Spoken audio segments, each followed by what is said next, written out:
Convenhamos, o solo é a base de tudo. Exatamente, eu digo o seguinte, que o solo, ele é a grande estrela da agricultura, porque onde tem solo fértil, tem grandes culturas ali naquele solo. Mas se o solo não é fértil, também tem recurso, viu, gente? É sobre isso que nós vamos falar. É isso aí, o solo é um organismo vivo e é o assunto que nós vamos tratar no podcast de hoje. Então fica com a gente até o final, que serão aulas para você. Papel e caneta na mão. Mas antes disso, sobe a vinheta.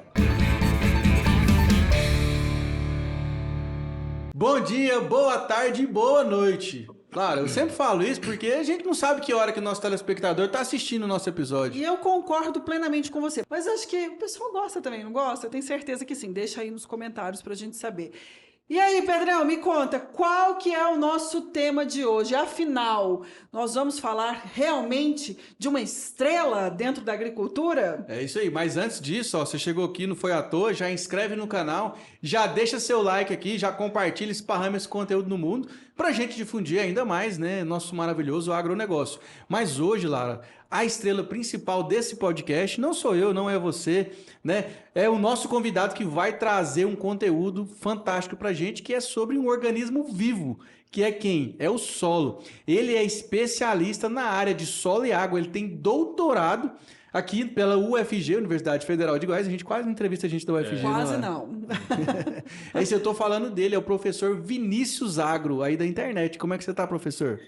Tudo bem, e é uma grande satisfação. Boa tarde, boa noite, Bom boa dia. madrugada, Bom né? dia. Boa noite. Qualquer hora aí, né? Qualquer hora. E é uma grande satisfação estar com você, Lara, estar com você, Pedro, a equipe do Agro 2. E a gente vai bater um bate-papo aqui sobre solos. Aí vem aquela pergunta, né? Será que esses solos têm essa importância toda hoje em dia? Será que ele realmente tem que ser conservado? Então, a gente vai fazer uma brincadeira aqui no bom sentido, deixar descontraída aí É pra isso aí, galera. coisa boa. Professor, primeiro, muito obrigado pela sua disponibilidade, por você ter aceito o nosso convite. E eu fico muito feliz. Falamos aí de estrelas, né? O solo é uma estrela, o professor é uma estrela, porque aqui isso. a gente só recebe pessoas que realmente entendem do assunto. Nós sempre estamos recebendo mestres, doutores e os melhores profissionais do agro. Você só vê aqui no Agro 2. Eu fico tão envaidecida, Pedro. Eu acho tão bom quando vem né? professor, doutor, mestre, os profissionais sempre aí para enriquecer e sempre com conteúdo de muita consistência. Então eu fico muito feliz. E afinal de contas, o solo é a estrela da agricultura ou não é? Ah, sim. Tá. Aí começou desde a época. Pode contar uma historinha aqui, O né? tempo é Claro. nosso aqui, A gente professor. Pode ficar, tava em casa aqui. Pode pegar o primarismo da agricultura. Pedologia. Ali com os mesopotâmios, ali na terra, entre rios, na fertilidade. Eu gosto de fazer muita associação da agricultura do Brasil hoje com a agricultura do Egito, porque o Egito, na época, era a ponta. Quando a gente pensa a questão de irrigar e ter cultivares, por exemplo, eles cultivavam a serva para ter a cerveja, no caso a malte. Então, olha só, naquela época ali, há 3 mil anos de Cristo, só que a adubação que eles forneciam no solo era plenamente orgânica. Então eles conseguiram atender a parte ali do Império Egípcio e depois a história sempre tem um que domina o outro e chegou o Império Romano e utilizou a tecnologia da agricultura egípcia e propagou para a Europa e hoje o Brasil, que a gente vê aí, é um país de ponta. Então, por isso que nós que trabalhamos com solo, eu falo muito para meus alunos, sabe, Lara e Pedro, né? Se você não tiver conhecimento do solo, você não consegue trabalhar com gramínea, com leguminosa, a parte de pastagem, arbóreo, que a Embrapa coloca muito hoje, né? Essa integração lavoura, pecuária e também arbóreo. Então, a sua pergunta ela é bem pertinente, por quê? Porque o solo, há 30 anos atrás, sabe, Lari Pedro, há 40 anos, com os imigrantes, a gente não está querendo falar mal dos imigrantes, Não. tá? Se tiver imigrante alemão, italiano... A visão é tá? técnica. Aí eles achavam o seguinte, que o mesmo tipo de comportamento ali de gradear... Por quê? Porque o solo lá da Europa é um solo mais novo, então você tem que descompactar o solo para ter o recurso mineral disponível. Chega aqui no Brasil, um solo totalmente diferente, né, Pedro? Solo mais novo, aí você falou um ponto interessante. Sim. Solo novo, solo velho, e como que é isso? Explica isso aí pra gente, professor. Porque aqui, assim, ó, A galera que assiste a gente aqui tem desde estudante até produtores profissionais, né? Pra gente mostrar para o pessoal entender. A questão, eu vou pegar um tipo de solo, porque segundo a Sociedade Brasileira de Ciências do Solo, são mais de 300, Mais de mais de 300 tipos 300 de solo? solos classificáveis. E um que é predominante no Brasil, que é o latossolo. Latossolo. O latossolo vermelho. Então, o próprio nome, lato velho. Então, um solo velho, que é um solo que foi muito desgastado por vias do intemperismo, intemperismo físico, químico e biológico. Eu não falo, que nome é esse, intemperismo? É mudança, pessoal, mudança. Mudança por atividade de micro-organismos, a questão da temperatura, pressão. Esse seria mais mudanças ano após naturais, ano. né? Isso, Mais exatamente. mudanças naturais. Ano após ano, ali, sol, chuva, calor, bactéria, animais, plantas, foi ciclando aquele solo e ele foi ficando empobrecido, aí ele fica velho. Exatamente. Aí o seguinte, porque na verdade o elemento que a gente tem hoje, né, que nós temos hoje, que é o nitrogênio, daria para a gente fazer o repertório de toda a tabela periódica. Com certeza. Só que para finalidades agronômicas, a gente restringe para alguns macro e micro. E aí o que aconteceu com o solo mais velho? Ele vai desgastando, como o Pedro colocou, aí a ciclagem de nutrientes, aí vai perdendo nutriente ali pela questão do tempo. Então, aí os solos mais novos, que nem os Estados Unidos, né, a gente pode pegar a antiga União Soviética, hoje é Rússia, são solos assim mais novos. Então, o próprio solo, e a Argentina também, tem uma parte ali da Argentina ali que faz fronteira com o Rio Grande do Sul, eles têm um volume ali de depósitos minerais por via fosfatada, por via nitrogênica e também potássica, bem considerável, mas não significa que não vai ter adubação química, viu, Pedro Lara? Né? Mesmo sendo um solo mais fértil, mais novo, não significa? Não. Isso que eu ia não te perguntar. significa. Não. Porque assim, igual você falou, antigamente os egípcios utilizavam praticamente adubação verde. Exatamente. Que era sem a utilização de produtos químicos, de princípios ativos químicos. E então, por exemplo, você acha que hoje, na agricultura de larga escala, igual nós vivemos, mundo de commodities, soja, milho, é possível, por exemplo, que a gente já está vivendo um momento que a galera está todo mundo preocupado aí com a questão dos fertilizantes da Rússia, por exemplo, onde nós vamos buscar potássio, né, nitrogênio. E é possível a gente construir esse solo, essa estrutura, usando só do conhecimento de adubação verde, na sua opinião? Isso que o Pedro falou é bem pertinente, uma pesquisa que nós fizemos. É por isso que é importante, né, Pedro, pesquisar. Às vezes o aluno fala o seguinte, porque aqui tem universitários, até o agrônomo é um eterno, eu considero um eterno estudante. Todo mundo. E o produtor rural também. Se o produtor rural não se renovar, a gente está fazendo... Fica para trás, exatamente. A gente estava fazendo uma pesquisa com um produtor lá da hidropônico, né, ele tinha hidroponia. Então, o meu mestrado eu fiz em Jataí, ali no sudoeste goiano, na parte de variedade de alface crespa. Então, o que eu observei com o professor Zé Hortêncio, que foi, não sei se pode falar o nome dele, Pode. né? Zé Hortêncio, a gente chamava Zé da Horta. Manda um abraço para ele aí. Manda um abraço se ele estiver assistindo, viu? Zé da Horta, até combinou, Zé Hortêncio, Zé da Horta. Aí. Já fica até o convite, né? Para vir Exatamente. participar aqui do agro. E é um grande parceiro nosso. Então, a gente foi fazendo análise do solo. O que a gente observou? Que não tinha uma quantidade de fósforo considerável na análise. Falou, como assim, né? E quando a gente foi perguntando para o produtor, Barbieri, né, que eu lembrei agora, que cedeu, viu, Barbieri? Se você estiver assistindo aí, fica o convite, né, Claro, Pedro, para estar aqui também com a gente.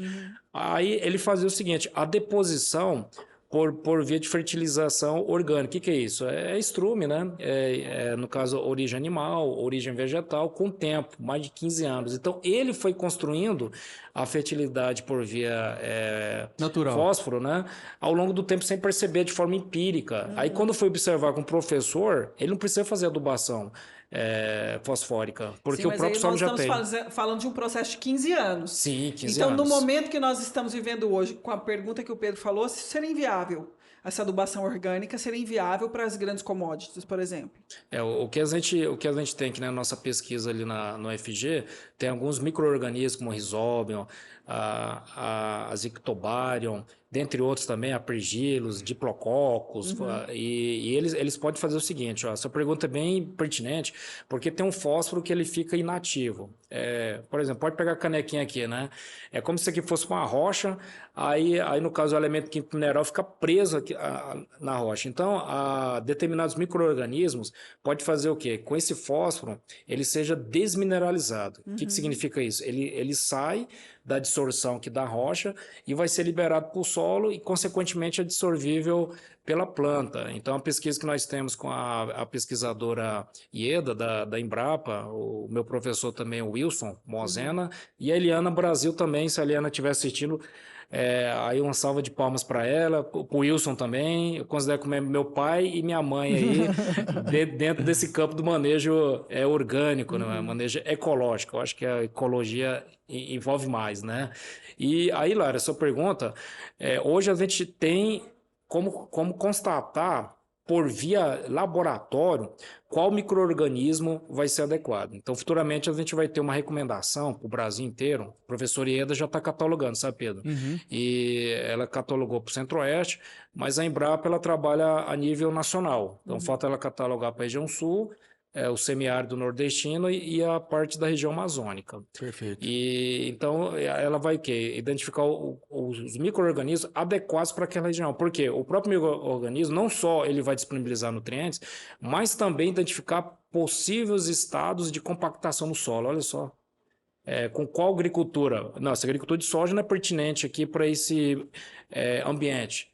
Que o produtor ou qualquer outra pessoa possa ingressar. E hoje a gente está falando, desses micro-organismos que você está falando, são os micro-organismos eficientes, os famosos EMs ou não? Isso, exatamente. Aí o que a pesquisadora ela está analisando? Micro-organismos tanto exóticos como por vias naturais, por região. Quais são os micro-organismos naturais do Cerrado? Da região amazônica, da região lá da Caatinga, vamos dizer assim, né? Entendi. Eu acho que é isso, viu? Se tiver um nordestino aí, se eu tiver errado... São né? os micro-organismos mais adaptados para cada tipo de microclima, digamos assim. Exatamente. Aí, olha tanto que interessante a pesquisa dela, porque além de incentivar esse minério que está preso aqui na crosta, porque na verdade o elemento químico ele vem de uma rocha, o solo, né? O solo é uma falando rocha, de rocha, né? exatamente, uma rocha que foi deteriorada, vamos dizer assim, desculpa o linguajar, aqui há trocentos anos Milhões aí, né? e milhões de anos. Milhões, bilhões, aí por via biológica, olha só, a biologia já acontecia lá atrás, Sim. há 4.000 anos, há 10.000 anos, e o homem voltando novamente. Porque hoje a agricultura faz isso, né? Ela volta de acordo com o cultivo natural. Porque o cultivo natural, o cerrado mesmo, tem uma diversidade. Até o professor Mosena, acho que o Pedro deve lembrar, o elemento potássio que ele fica 4 metros de profundidade. E a raiz ali das estruturas arbóreas do cerrado consegue capturar, né? capturar, né, mineralizar aquele potássio. Aí vem a pergunta, né? Ele falou assim, ó, quem descobrir, né, como que esse potássio não lábil, fique disponível, vai ganhar o prêmio Nobel. Então, e o Wilson Mosena, ele pesquisa junto com a Vládia Correchel também, se estiver aí, viu, Vládia? Um abração para você, foi minha antiga orientadora. Então, o Solos, ele é apaixonante, fica até arrepiado aqui, viu, Lari Pedro, né? Porque é tantas informações que eu espero que a galera aí... Também a galera pergunta muito a questão da adubação só orgânica, né, Pedro? Só orgânica. Só orgânica. Eu gosto do seguinte, ó. Tem orgânica? Tem. Às vezes eu falei para um produtor orgânico que é o seguinte, né? Você está trabalhando com orgânico, né? Mas a planta não tem carbono? Carbono é um elemento químico. É uma brincadeira, né? Porque na minha pesquisa eu gosto de conciliar o orgânico com... Convencional. Exatamente, com o químico, porque os dois conjugam bem. Só que, passado o tempo, o orgânico ele vai ter uma certa superioridade em relação ao químico. E isso aí, Vinícius, não é só você que está falando. Sim. A gente fez uma entrevista no episódio anterior, Sim. né? A gente não usou o nome orgânico, né, Lara? Sim, sim. Mas, por exemplo, o uso de produtos biológicos no combate a nematóides, né? Está sendo amplamente utilizado. E isso é o quê? É princípio da agricultura orgânica, né? Que é utilizar recursos da natureza para combater outras situações da própria natureza que a gente causou um desequilíbrio anteriormente, né? Realmente, eu acho que é um caminho sem volta. Mas eu imagino assim, esse tipo de pesquisa, de estudo, ele ainda tá nesse patamar de pesquisa e estudo ainda, eu imagino. Porque, assim, quando a gente fala de plantações, às vezes o produtor ele precisa que seja feita uma correção rápida para o próximo plantio. Então, tem como associar os dois manejos? Tipo assim, eu faço essa correção e também depois eu vou usando todos esses recursos biológicos que eu tenho e orgânicos para poder ser feita essa correção também? Ou é um excesso? Ou eu tenho que escolher um ou outro? Como que é feito isso? Nossa, a Lara tá uma agrônoma aí, não tá, Pedro? Tá, né? que já são 50 episódios já. 50 episódios. Realmente aí... Ela já tá expert. Aí o que a Lara coloca, turma, pessoal, exatamente o que o doutor Joaquim, ele tá ali na região, eu vou até puxar um termo que o Pedro colocou, né? É o Vale do Agro. Tem um Vale do Silício lá nos Estados Unidos, e ali nós temos ali o Vale do Agro, que é Japaí, Rio Verde. Gostei. Santa Helena, Quirinópolis. Essa vai pro canal de corte, viu, gente? Vale do Agro. Vale do Agro, esse foi bom. O Vale gostei. do Agro. E ele faz exatamente essa sua colocação, porque ali tem grandes produtores, e aí o professor achou que teria dificuldade, porque ele tem um estudo com os orgânicos, com a biologia do solo, com princípios conservacionistas. Então eles estão fazendo essa transição. Sabe, Lara, aquela estrutura ali de adubação química pesada, aí, por exemplo, 120 quilos aí de fósforo por soja, até a quinta aproximação, você lembra, né, Pedro, Lembro da demais. faculdade, a quinta aproximação ali do Cerrado já está meio desatualizado, viu, Lara? Porque a planta ela vai tendo mais consumo de nutrientes, porque quando a galera estudou na época o Cerrado, nada contra o livro, tá? Mas Tá, só explicando pessoal? também, né? Pra quem tá assim, a gente tá vendo a gente falar aqui e não entendeu. Tabela da quinta aproximação é uma referência Isso. que utiliza para fazer correção de solo, né, em níveis de fertilidade, que é amplamente utilizada no cerrado, principalmente, né, professor? Exato. E ela está um pouco, não é que ela está desatualizada, é porque quando eles utilizavam as referências, como o Pedro colocou aí, é para 40 sacas, 42 sacas de soja. hoje Hoje a galera tá 70, 70, 80. né, 80.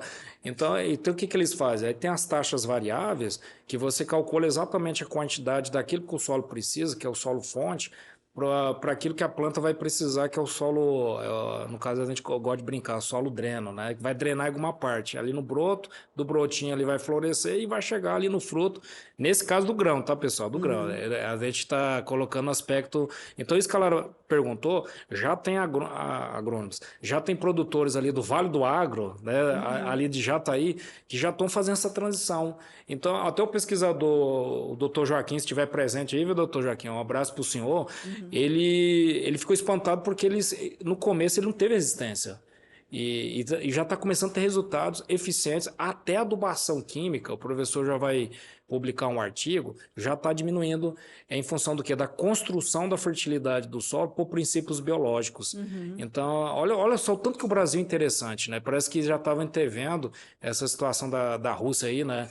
Da Ucrânia há 10, 15 anos atrás. E essa pesquisa de biologia dos solos, sabe, Lara, a pesquisadora Ieda já está há 30 anos. 30 Já está há 30 anos, às vezes no começo tinha uma certa pancada. Mas talvez eu ache também, viu, Vinícius, porque a gente não tinha velocidade de distribuição de informação que existe hoje, né?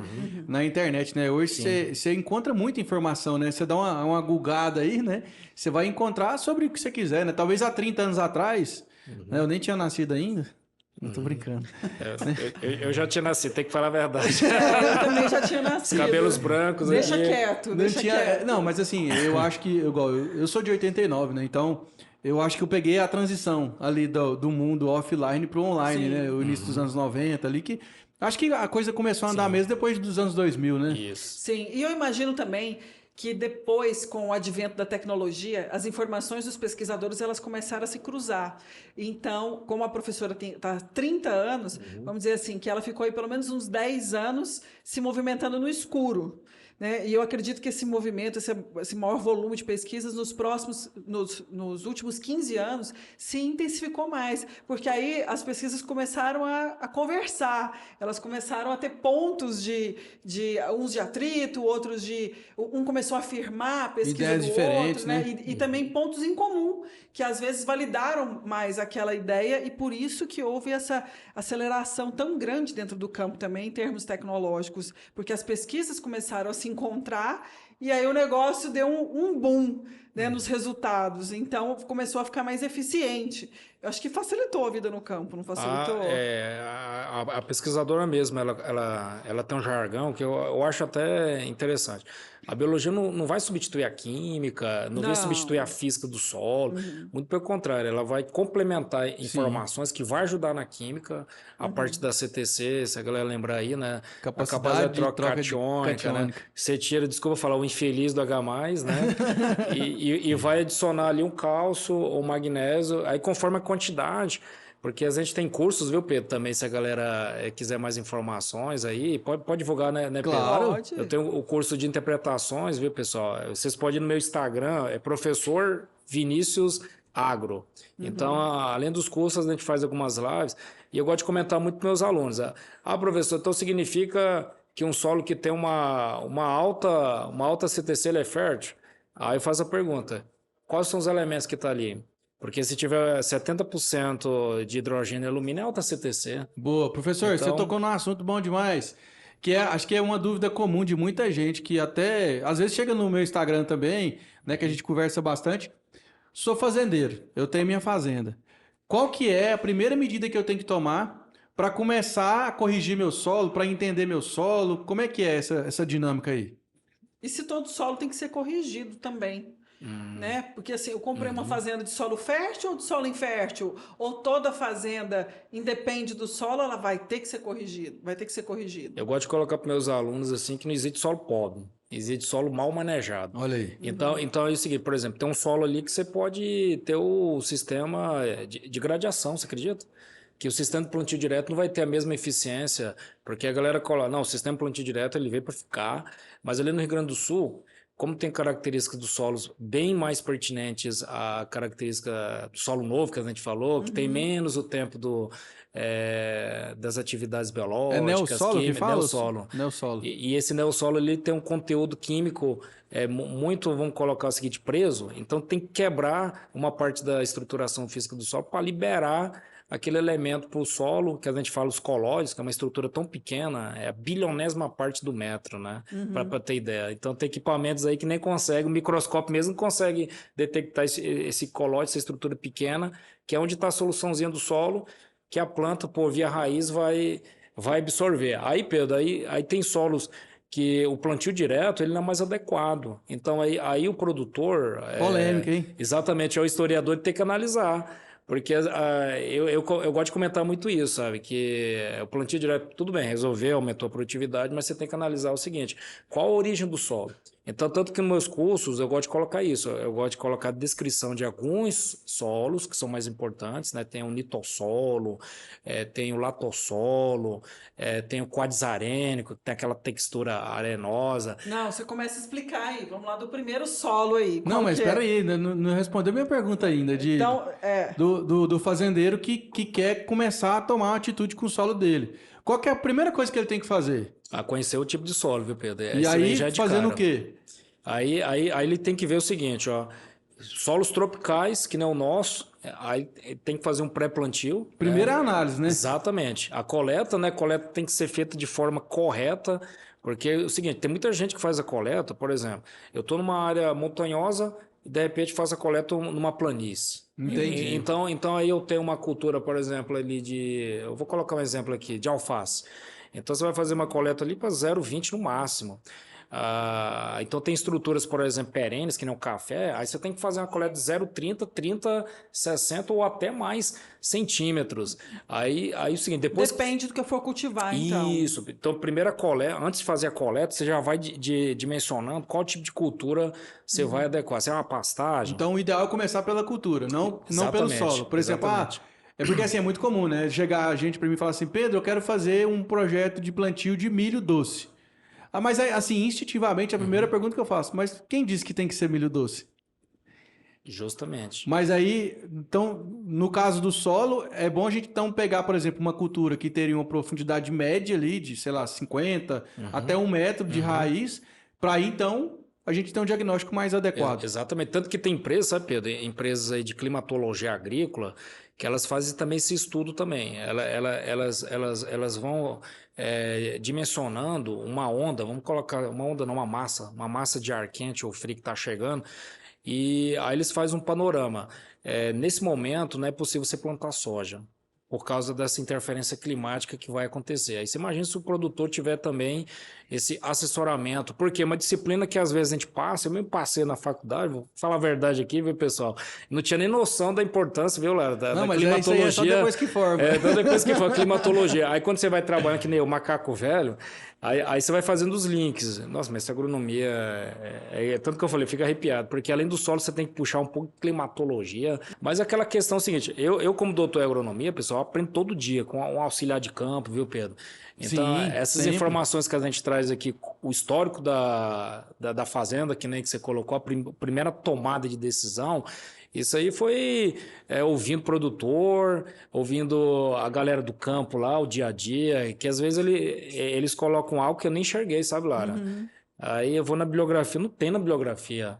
Então aí fico empacado, ixi, agora onde é que eu vou, né? Porque o que ele falou não acho na bibliografia, aí o que a gente tem que fazer? Trabalhar em mão dupla, trabalhar junto com eles, é assim que eu penso. Então a questão do título vamos dizer assim, não é nada descartável, é algo necessário, mas é uma aprendizagem contínua. A gente como... É a tal da experiência. Sim, a experiência. A experiência conta muito também. Exatamente, até o climatologia, agora que eu estou começando a perceber a importância. Tem que ter toda a técnica e o conhecimento, mas a experiência tem um peso tremendo, né? Exatamente. Porque tem aquela tal da lei do... Acho que o Pedro deve lembrar bem, a lei do mínimo, né, Pedro? Você lembra, né? Lembro do barrilzinho lá. Tem o barrilzinho, aí você tem que atender a quantidade mínima, sabe, lá, de cada nutriente. Você não pode deixar de atender a quantidade mínima do micro, como, por exemplo, um boro. Apesar que o pesquisador Witts, que é um pesquisador da Exalc, já quer considerar o boro, Pedro, como um macronutriente, devido à grande importância dele durante as últimas pesquisas de soja e milho. Então, aí eu lembro do professor lá, acho que foi o Juarez, colocou um slide, né, porque para desenhar aquilo ali é meio barra pesada, né? Aquele barril, né?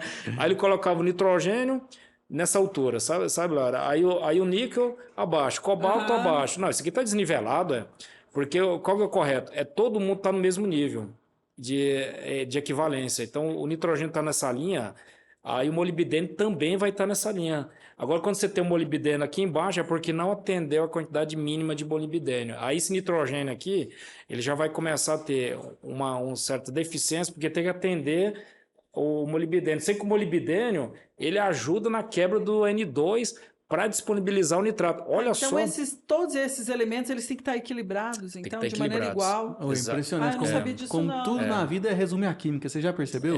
Exatamente. Tudo é reação química o tempo inteiro. O nosso corpo, o sol, a planta.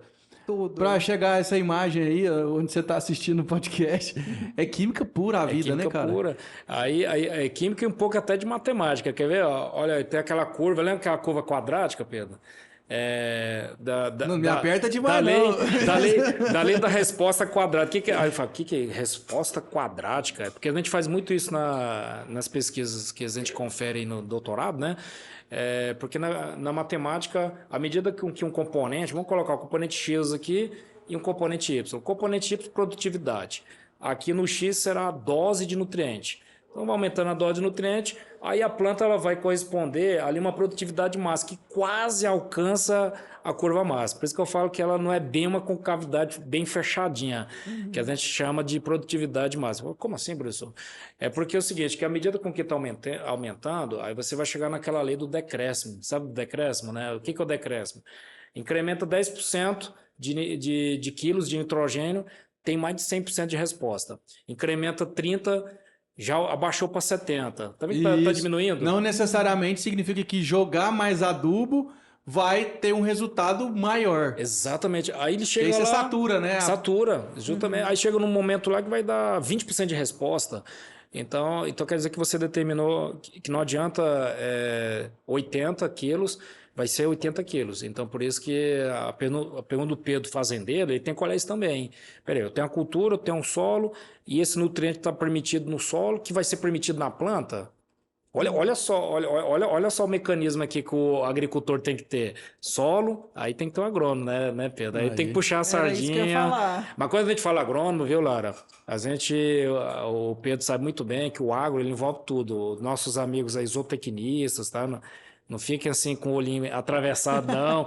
O engenheiro florestal, né? O Sim. engenheiro ambiental, até químico, sabia, Lara? Até químico Vixe. tá junto com a gente, Biólogo. biólogo, físico, aquelas nanopartículas para aplicar ali na pulverização agrícola, por causa dos nossos Não, eu amigos aí sempre físicos. falo que a agricultura está cada vez mais tecnológica, Sim.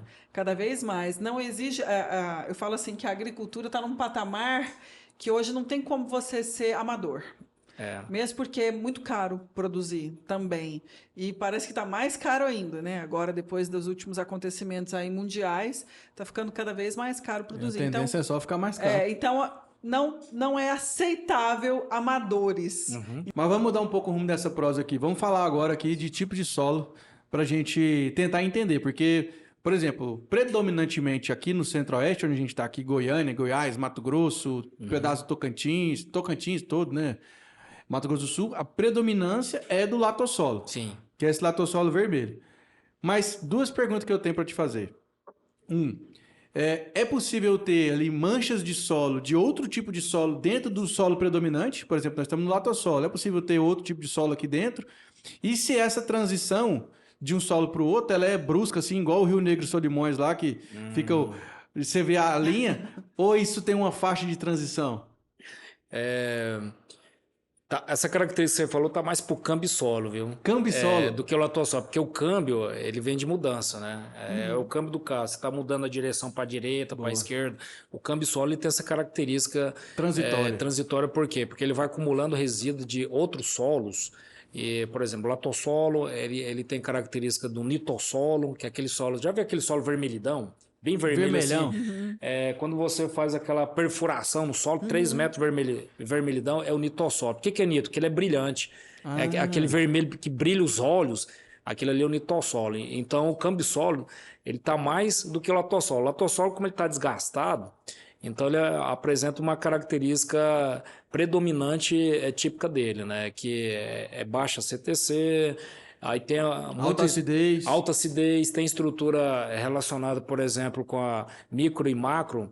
Ele tem uma macroporosidade, que é os agregados, melhores do que o quadsarênico, né? Que é a estrutura mais de areia. Porque, como assim, professor? Um solo arenoso e um solo argiloso. O argiloso, o poro ele é menor, então a água e o nutriente fica mais retido.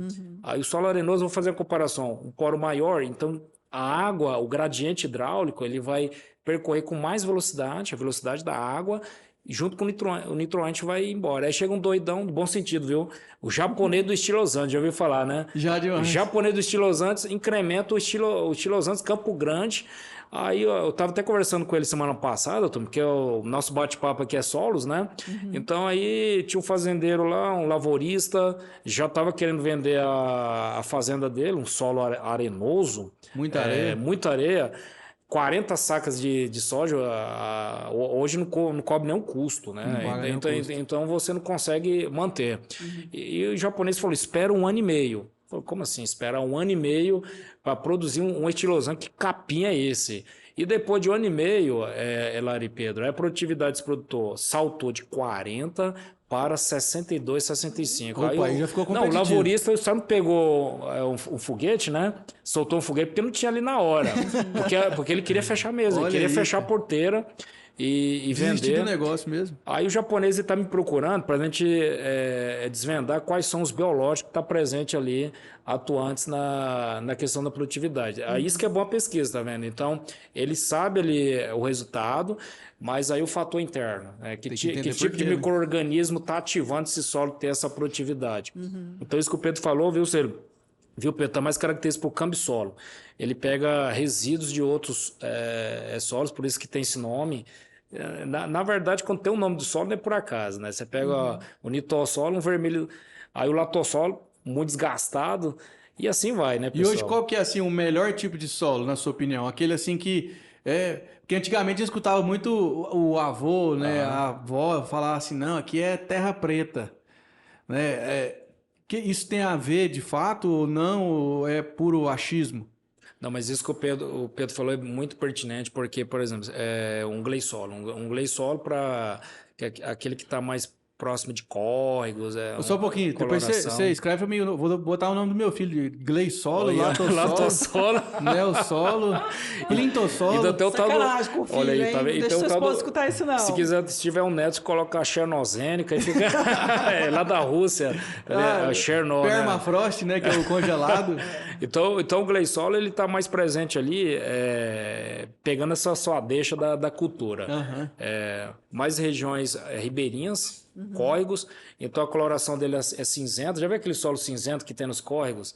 Já. Então ali não é adequado para plantar soja. Inadequado. Inadequado porque a quantidade hídrica dele é elevadíssima. Tanto que o pessoal no sul que tem esse tipo de solo, o que eles plantam? Arroz.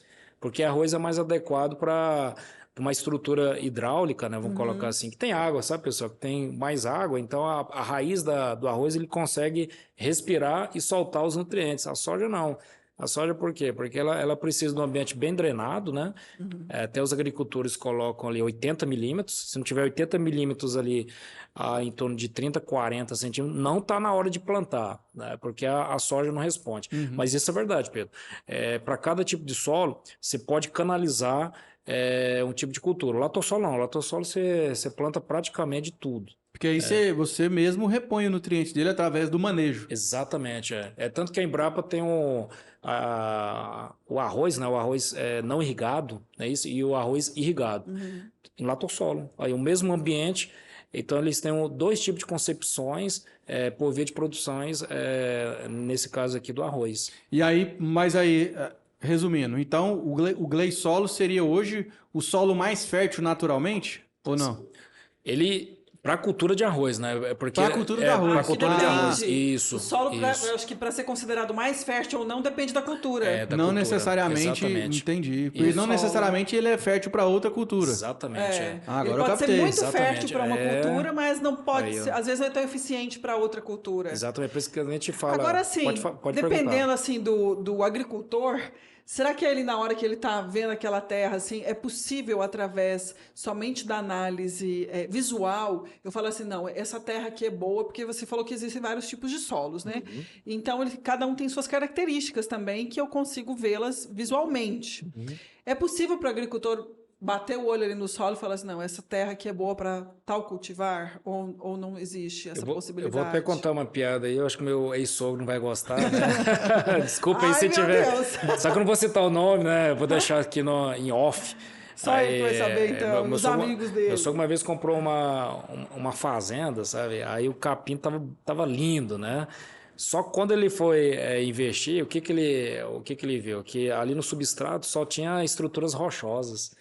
Então, na verdade, a fertilidade daquele solo ali era totalmente... Não, ele poderia canalizar para uma adequação, para um preparo, só que o investimento seria a longo prazo. Nossa, até Então- que quebrar tudo isso aí. Não, aí quando ele viu lá, nossa, aquele capim lindo, né? Então, aí o indivíduo, não sei quem fez isso aí, né? Fez de má fé, mas aí por quê? Porque não tinha, né, Pedro, um agrônomo ali para olhar. Isso que a Lara falou é importante, por exemplo, o agrônomo já pega o canivete ali, ó, e já soca ali no solo, peraí, tem alguma coisa compactada. Então, quando ele vai analisar ali princípios, até de compactação, tem como você saber. Por exemplo, eu estava conversando com o Mark Eliso, né? O Mark Eliso é Da Planalto. um dos donos, né? Um dos executivos da Planalto. Então, aí ele estava querendo vender o trator, aí os produtores, eles são assim, né? Já vem mais um vendedor aqui pra gente, né? Olha só o que ele fez, viu, Lara e Pedro, né? Ele estava observando as dificuldades do semeio daquele agricultor. Então, ele pegou um canivete, inseriu no solo, então ele pôde observar que 10 centímetros estava compactado o solo. Está aqui, é por isso que você está quebrando o disco aqui do seu trator, você não está conseguindo gradear da forma adequada. Ou então suco, né, no plantio direto. Aí, depois de um mês, o produtor procurou ele para comprar o trator. Porque poder resolver isso. Exatamente, porque ele resolveu o problema ali, ó, aquele pós-venda. Muito importante. Então, isso que a gente também faz. Tem algumas situações, tem como você ter previsibilidade. Por exemplo, com o piseiro, O Marçal falava muito isso, né? Indicador de acidez. Indicador de acidez. Então, é um solo que está começando a entrar com o princípio de compactação, né? Um solo que foi muito desgastado. Esse é o pior para trabalhar? A gente vê muito... Não, a gente vê muito cupinzeiro em área de pastagem degradada. Sim. Principalmente, né? Que Exatamente. é a maior vítima. Mas eu acho que talvez a acidez ainda é corrigível, né, professor? Sim, sim. Mas eu acho que talvez, Lara, complementando a sua pergunta, eu acho que depois, quando tem alumínio no solo, que é mais difícil, né? É porque o alumínio é um elemento de alta toxicidade para a planta. Tanto que a galera, hoje em dia, eles fazem por via de calagem, que é o calcário, e o gesso agrícola. E o gesso agrícola tem uma importância. Eu pesquisei a origem de 2 gessos agrícolas. Que a FG é o seguinte, pessoal. Quem é o FG, né, Pedro? A FG é top aí. A gente está pau a pau com lavras, não é isso? A Exalc já foi, tô brincando, viu? Então, a gente pesquisando lá 2 origens do gesso. Uma de Catalão e a outra lá da região de Grajaú. Então, Grajaú tem uma mina lá Grajaú é no Santa gesso. Catarina? É no Maranhão. Maranhão. Fica ali próximo de Balsas, acho que 200 quilômetros. Aí Fronteira. eu tava pesquisando aí com o Mosena, né? O Mosena que tem essa parte do estudo de gesso. O que a gente pode observar? Que o gesso lá de Grajaú, não só a gente, como os produtores lá, tem uma produtividade superior a 25%, olha só, 25% em relação a nós. Eu falei, mas vamos descobrir o porquê. Então, quando a gente foi observar, o gesso agrícola proveniente de Catalão, das siderurgias, ele tem mais água, ali por volta de 30%, e o gesso lá de Balsas, Grajaú, a cidade próxima de Balsas, tem 18%. Então, você está aplicando mais o quê? Mais enxofre, 31% de enxofre, enquanto de Catalão está 17%, 18%. Aí a planta reflete, né? Porque o enxofre com o nitrogênio são complementares. Então, Perfeito. melhora o enchimento do grão. Aí o pessoal fala, professor, por que a gente não traz para o estado de Goiás? Aí a gente barra, não sei se pode comentar isso, viu, Pedro? Na questão do frete. Pode, claro. Aí o frete... Aqui não temos rabo preso, não. Pode Aí o frete... Porque se a gente tivesse uma estrutura ferroviária, que nem um amigo meu, eu tinha um amigo meu que o Diogo... Olha o Diogo Castilho, tá aí, hein? Aí o cara da agricultura de precisão, viu? Se quiser chamar ele aí para pode passar uma pra live gente. aí, né? Aí o Diogo comendo um alface, sabe? Um alface, assim, bem vistoso, Adoro né? essas histórias. Aí o seguinte, ele perguntou lá pro cara do supermercado, ele achando que o alface tinha se deslocado 20 quilômetros. Esse alface veio de onde? Não, veio de uma cidadezinha dos Estados Unidos, 300 quilômetros. Falei, caramba, 300 quilômetros e ele tá fresco dessa forma? Por quê? Porque ele tem uma estrutura lá de ferroviária bem sequenciada, né? Que tem os refrigeradores, a quantidade que a raiz, ali no caso a planta, consegue conservar e chega praticamente ali, ó, no ponto que foi quase colhido, lá no sem campo. Sem colhida praticamente. Sem colhida. Então, isso que eu achei impressionante, que o Brasil ainda tem esses gargalos aí. Logística é um desafio grande demais, né? Exatamente. O maior deles, né? Eu acho que né? Porque, assim, a grande parte da locomoção, vamos falar assim, né, do escoamento das nossas safras é via rodoviária, que é a pior, inclusive. É a pior. Porque a gente vê aí como é que tá nossas estradas, é uma realidade para todo mundo. Aí imagina, né, o produtor, eu fico pensando tanto que não se perde nesse transporte. Vocês já viram quando você está às vezes viajando e aqueles grãozinhos ficam caindo assim, você fala assim, ai meu Deus, será que vai quebrar aqui, né, 10 horas de viagem do carro? Imagina o tanto que se perde. Será que isso é calculado? Esse prejuízo? É calculado também, né? Sim. Aqui pode fazer polêmica? Pode, Pedro? Eu vou fazer uma polêmica que é o seguinte, ó. Você sabe onde está a segunda maior reserva de potássio do mundo, Pedro? Só falta você falar que é aqui Lara, no Brasil. É aqui no Brasil, ali, ó. Não. Ali na região do Madeira, um pouquinho acima ali do Amazonas, nós temos a segunda maior reserva de potássio do Rio Madeira. Que a gente pode explorar durante 300 anos. Mas ali é uma reserva indígena? Aí que vai. Aí que é a polêmica. Exatamente. Aí, olha só, além da reserva indígena, que tem essa reserva de potássio, ali está a terceira maior reserva de gás natural do mundo. Porque pelo gás natural consegue ter a ureia, que depois pode ser extraído. Olha só, então o Brasil já iria eliminar de pronto 2 fertilizantes, que é o gargalo nosso, que é o nitrogênio e o potássio. Aí chega a matéria orgânica, né? Que a gente adora, vai fornecendo o fósforo ao longo do tempo. Olha aí. Então é algo assim que eu até fico perguntando, a polêmica é o seguinte, ó, tem Yara, né? Nada contra aí quem representa Yara, tá, pessoal? Mas ela é da Noruega. Eu fico perguntando por que que o Brasil não pode ter uma indústria fertilizante, né, Pedro? Pois é, Pedro né? e Yara, Sim, né? eu acho A gente que- é o país top, né, do agro.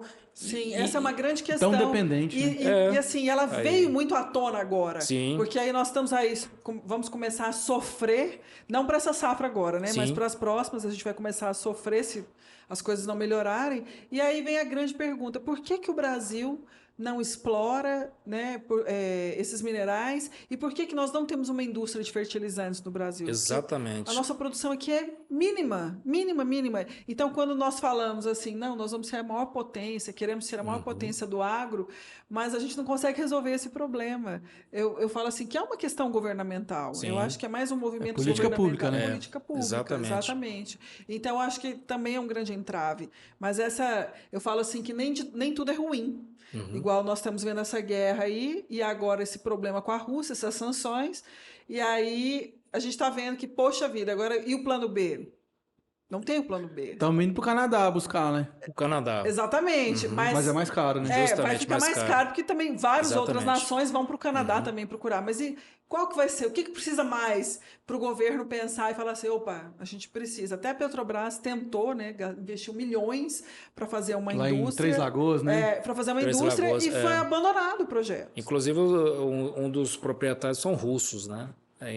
Coincidentemente. Coincidentemente, né? Então aí, por exemplo, tem um grupo indiano lá em Jataí, tem a vinhaça que vamos colocar aquele resíduo que não é aproveitado, o subproduto né? da subproduto da usina usina de etanol. Aí o grupo de pesquisadores lá da empresa, depois eu vou pesquisar e vou direcionar para vocês qual é o nome da empresa indiana. O que eles fizeram? Capsulados por via de potássio ali da vinhaça. Então é tipo umas cápsulas ali de 3 a 5 centímetros. Então você pode aplicar ali no plantio. Um grânulo. Exatamente, grânulos. Então eles descobriram, por exemplo, como encapsular o elemento do potássio pelo resíduo da vinhaça. E isso eu acho fabuloso. Então, Que legal, de certa cara. forma, já está tirando a dependência dos agricultores. É por isso que a gente fala, pessoal, é o Vale do Agro, né? O Vale do Agro É um onde produto surgem essas que- novidades, né? Que é que- Jataí e Rio Verde. Apesar de que é utilizada a vinhaça na fértil-irrigação, mas Sim. eu acredito que dessa maneira você torna o nutriente mais disponível, né? Exatamente, porque ela consegue mobilizar, sabe, Pedro? Porque ela é Assim, rica em ó, potássio, né? potássio, que é o estruturante ali um dos estruturantes fundamentais da cana. E o seguinte, então aquilo que seria jogado fora está sendo reaproveitado, só que um grupo indiano. Por isso que eu falo o seguinte: o brasileiro tem que ser um pouco mais empreendedor, pegar a bandeira aqui do Brasil, ó, o verde e amarelo, que nem a Lara colocou, ó. Bora começar a empreender, né, Pedro? Pois é, Vou ué. empreender aqui. Tem um pesquisador que. Porque a gente vai amadurecendo, parece que a memória vai. Mas um pesquisador norte-americano que ele fala o seguinte, né? Hoje quem dita as normas das commodities é Chicago. Isso ele falava em 97, se não me engano, os artigos. Isso antes de eu fazer agronomia, sabe? Não sei por que eu lia, né? Eu acho que porque a agronomia já estava no sangue. Eu estava terminando o ensino médio. Ele fala, não, daqui 30 anos, já está quase chegando. Quem vai ditar o preço das commodities é Londrina. Então a Bolsa de Valores vai sair do Chicago e transferir. Isso é um economista rural dos States comentando. Então você imagina, se transferir para cá, aí sim, aí talvez vai vir esse boom de empresas brasileiras, né, Amém. que vai surgir. É que nem essa de adubação que tem o potássio, né? E a gente tem os micro-organismos que ajudam a mineralizar melhor a eficiência não só do potássio, mas principalmente do fósforo, né? Que a matéria orgânica ela tem ali uma incidência de 1 a 4% da emissão de fósforo, nitrogênio de 5 a 7%. Então, a própria matéria orgânica, ao longo, aquilo que a gente comentou, sabe lá, mas o produtor já está começando a ter essa pegada de ter o químico e também trabalhar com o biológico. Então, vai chegar no tempo que pode ter guerra. Não, tô brincando, né, pessoal? Aí não, né? Pode não. Então, Aliás, a gente pode ser independente, Isso, né? exatamente. Isso, ter autonomia, exatamente. Perfeito. Professor, agora eu vou jogar uma outra polêmica na mesa aqui, ó. Sim. Adubação foliar. Recentemente a gente tem visto várias empresas, né, aumentando aí o market share, participando cada vez mais do mercado. E realmente isso traz um benefício para o solo, para a cultura, ou ainda tem que ser muito estudado? Vai ser um grande gargalo que o meu professor Leandro, só gente, né? Só gente, o Carneiro, ele falava o seguinte, que diante da literatura, depende do plantio. Você tem que ver se o plantio foi correto, foi feito da forma adequada. Então, aí a planta, tem que estudar a planta desde a parte da germinação até na parte antes do florescimento, que é a maturação. Aí tá o estado V3, né? Os estágios da soja. Ela pode responder, mas desde que o plantio seja bem adequado. Né? Entendi. Então, e tem alguns pesquisadores que falam que sim, outros que não. Então, Não há um ainda bom senso. é isso, não tem um bom senso. Então, aí eu acho que carece mais estudos, né? Mas eu fiz com meu pai, assim, a folhear algumas culturas da resposta, tipo alface, né? Porque a gente plantava químico, né? Mas a gente utilizava pouca dosagem na nossa horta. Então, praticamente nada de pulverizante, porque a gente calculava exatamente a quantidade. Ele me deixava, não sei como, né? Porque ele plantava 40 anos. Então, aí eu fui incrementando as pesquisas, ele vê, não, mas esse couve tá bonito aqui, né? Esse brócolis tá bonito, né? Quando ele foi ver os cálculos que a gente aprende, né? Na faculdade, só que eu colocava a dosagem mínima de pulverização e também da adubação foliar. Aí eu falo, pai, por que você não incrementa um micronutriente? Um boro. Aí o boro, aí quando eu olhei lá, mas está começando a ter uma estruturação melhor da folha, por quê? Porque o boro ele ajuda principalmente a evitar o abortamento floral. Perfeito. Então, ou seja, estrutura aquela parede, né? Aquela parede celular da planta e melhora até a estrutura física contra a entrada de doenças. Olha que a gente tá conversando de solos e Já fala de tudo. já fala, porque a Não tem agronomia, como. a agronomia é isso, Exatamente, né? não tem como. A agronomia vai de economia rural, solos, Não Desde dá. a Bolsa de Chicago à De Bolsa Chicago. de Goiânia. A Aqui, né? gente fica aí tentando assim, Exatamente. ser específico, mas não tem como, tá tudo Tem não. interligado. Tá interligado. Não tem como você separar assim, não, vou falar só disso. Não dá, porque tá tudo interligado, tudo reflete. Acaba que todas as decisões, elas refletem. Você vê hoje dentro da agricultura, quando a gente fala de agricultura hoje, né? A gente está falando de agricultura 4.0, 5.0, tem como falar de agricultura e não falar de correção de solo? Essa pergunta que você fez, eu fiz uma pergunta para o Paulo Arbex, que é um dos especialistas, né, na plantabilidade, mecanização, parecido com a sua pergunta. Professor, tem a 5G aí que fala que vai tirar o homem, né? Que vai descartar a atividade humana. Sim. Aí ele só falou o seguinte, operacional, só se for né? para o cientista lá do sistema de informação. Para isso aí o ser humano vai acabar. Mas para nós que somos agrônomos, vai aumentar o banco de dados. Aí que vai ter que ter o quê? Gente para tomar decisão. Exatamente, para tomar, decisão. né? Porque a máquina, ela só toma decisão, pode ser 5G, sei lá, 30G, né? Se a gente for colocar, né? Mas sempre o ser humano vai estar evoluindo, que é graças a Deus, né? E esses princípios, sabe, Lara? Por mais que tenha tecnologia, são princípios que a Embrapa, ali na década de 70, quando foram pesquisadores lá para os States, lá fazer o doutorado, aí eles fizeram todo esse balcão de correções, tanto que o Centro-Oeste, na década de 70, ele não exportava nem 5% de grãos. Olha aí. Hoje a gente chega mais de 60%, né? Aí e o Vale do Agro ali, puxando de novo, né? 47%, já está aí mesmo ali, é o segundo maior celeiro de grãos do Brasil e quiçá, eu acho que um dos maiores do mundo aí, ó. Então, esses extratos aí que tem correção, análise física, química e agora biológica, né?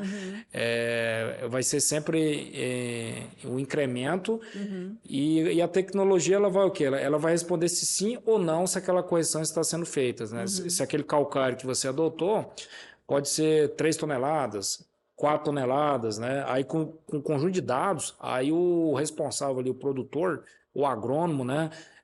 Um técnico, ele vai responder se responde ou não. Então, a tecnologia só vai aumentar a velocidade, né, da resposta daquela atuação.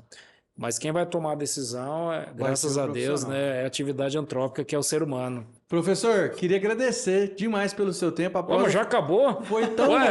Já acabou, Lara? A prosa E foi Pedro? tão boa que a gente nem viu o tempo passar. Caramba, rápido. olha aí, não, eu achei que era 10 Eu minutos tive aqui, essa ó. impressão também, a hora que assim, a gente tem várias colinhas aqui, teve a cola assim, 50 minutos. Eu falei, já? Não é possível. Eu falei, será que eu Olha entendi só. errado? 50, 20? Não, era 50 mesmo. Caramba, mas foi rápido demais, Pedrão. Pois Foi é, rápido. quando Olha a só. prosa é boa, Era assim 50 mesmo. minutos? Não, foi uma hora já. Quando Sério? a colinha veio pra mim, tava em 50. A gente já passou de uma hora, provavelmente. Boa, né, Olha rapaz? só. Então Não, foi- mas, foi não, muito mas rápido. a turma aqui pode falar aqui no. Pode, claro. Mas vocês aqui deixam a gente bem à vontade. É como se a gente estivesse no boteco mesmo aí, Exatamente. né? A conversa, ela é fácil, né? Ela é fácil. Uma conversa fácil. E a dupla aqui tá de parabéns, viu? O Agro 2. Não deixa de, como é que é, Pedro? Puxar a vinheta? Inscrever no canal. Ah, né? inscrever no canal, Exatamente. escreve- Curtir, recomendar, compartilhar o nosso Compartilhar. conteúdo também para os amigos. Vocês compartilham, se inscrevam. E além de curtir, você faz um comentário também, né, Pedro? E pra seguir o Comentário. professor na rede, como é que é? O seguinte, o meu Instagram, pessoal, é professor, é simples assim, ó, professor Vinícius com U, tá? Não vai colocar o ali, senão não acha, né? Professor Vinícius Agro. Pronto. E eu tenho um canal, o meu canal do YouTube, na bio do Instagram vocês acham também, viu, pessoal? Como é que chama o canal? O canal é Professor Vinícius Silva Souza, aí já Pronto. é meu sobrenome. Tem que pôr deixa tudo lá. Vinícius Agro aí lá. Exatamente, tem que padronizar, né? Ué, fica mais fácil. fácil para te achar. É porque esse mundo do virtual tá E entrando você agora. falou também dos seus cursos. Ah, sim. A gente tem cursos de interpretações, não só interpretar, como adubar. E a gente quer, nós, né? Porque eu falo o seguinte, que eu não estou sozinho, que sempre tem um grupo de pessoas com a gente. O curso de nutrição mineral de plantas, que eu vejo muitos cursos, nada contra, coloca o pacote inteiro, mas aí a gente achou com a nossa equipe que era melhor separar, porque nutrição tem informação pra caramba. Aí tem outros cursos que vai vir, estatística aplicada no mundo rural, que a galera tem dificuldade, né, Pedro? Demais. Que negócio é esse bloco casualizado aí? Quadrado de Pearson. Não, um aluno dia desse pediu para fazer um questionário, mas eu estava em sala de aula, né? Aí que é o resultado em 30 segundos. Então a gente está com essa ideia de ter cursos de estatística e fisiologia. Fisiologia vegetal, que é muito importante para trabalhar com representações. Então, esses são mas de antemão, os cursos que eu tenho, interpretação e adubação, pessoal. E será uma grata satisfação ter vocês conosco. Que coisa Show de boa. bola. Muito obrigada, viu, professor, Nada. pela sua disponibilidade, pelo bate-papo. Foi rapidão. Nossa, foi demais. Foi, não foi? Foi demais, foi mas foi muito bom. Show de bola. Assim, Parabéns é um assunto mesmo. inesgotável. Quando a Sim. gente fala de agro, é inesgotável e parece que o solo é mais inesgotável É infinito. ainda. Sim, porque ele vem com muitas outras variáveis junto. Né? Quando a gente fala de agro e de solo, então ele...